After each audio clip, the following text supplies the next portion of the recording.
क्या रिश्तों की समस्याओं का कोई स्थायी समाधान हो सकता है? क्या कोई ऐसी समझ है जो लड़ाई, गलतफहमी और दूरियों को कम कर सके? आज के समय में रिलेशनशिप्स सबसे बड़ी स्ट्रेंथ भी हैं और सबसे बड़ी पेन भी।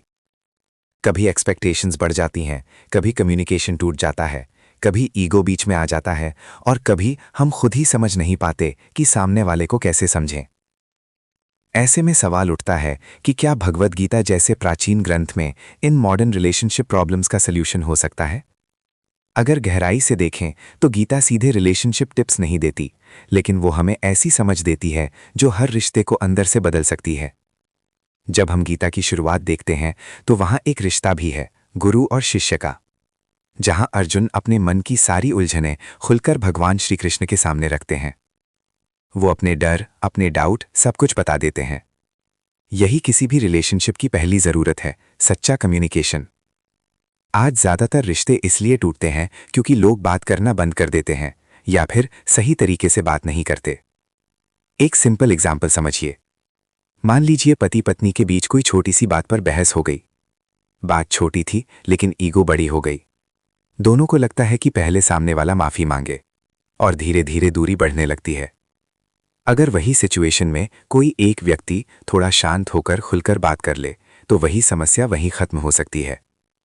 गीता हमें सिखाती है रिएक्शन से नहीं, अंडरस्टैंडिंग से रिश्ता चलता है। गीता का एक और गहरा सिद्धांत है एक्सपेक्टेशन कम करना। आज रिश्तों में सबसे ज्यादा दर्द एक्सपेक्टेशंस की वजह से होता है। हम चाहते हैं कि सामने वाला हमारी हर बात समझे, हमारे हिसाब से चले, हमेशा वैसा ही बिहेव करे जैसा हम चाहते हैं। लेकिन रियलिटी में ऐसा कभी नहीं होता। और जब एक्सपेक्टेशंस पूरी नहीं होती तो हम दुखी हो जाते हैं। एक और एग्जाम्पल देखिए। मान लीजिए आप अपने किसी दोस्त से बहुत क्लोज हैं। आप उसे हमेशा कॉल करते हैं, लेकिन एक दिन वो आपका कॉल नहीं उठाता। तुरंत मन में विचार आते हैं, अब उसे मेरी परवाह नहीं है, वो बदल गया है।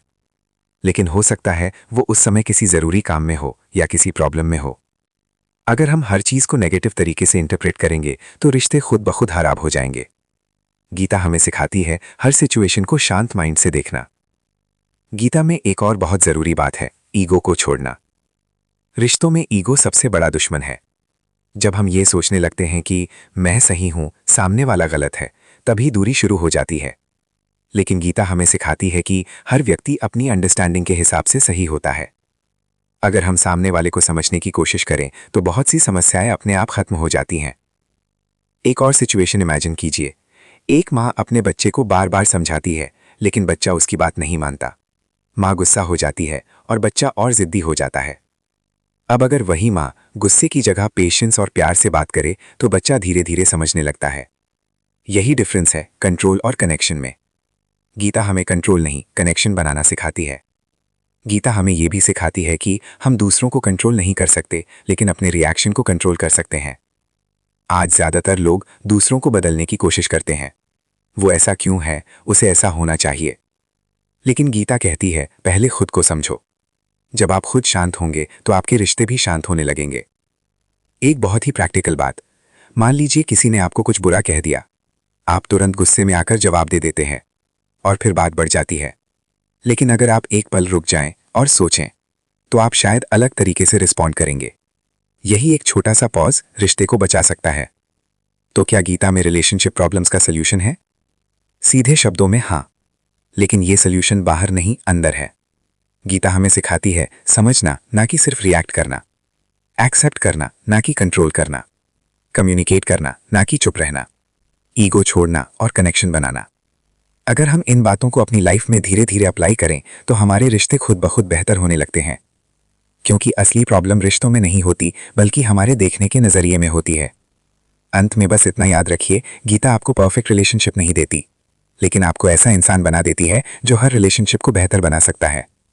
और अगर आपको ऐसी ही गहराई वाली बातें पसंद आती हैं जो आपकी लाइफ और रिश्तों दोनों को बेहतर बना सकती हैं, तो अभी सब्सक्राइब जरूर करें। क्योंकि यहाँ सिर्फ बातें नहीं होती, यहाँ रिश्तों को समझना सिखाया जाता है।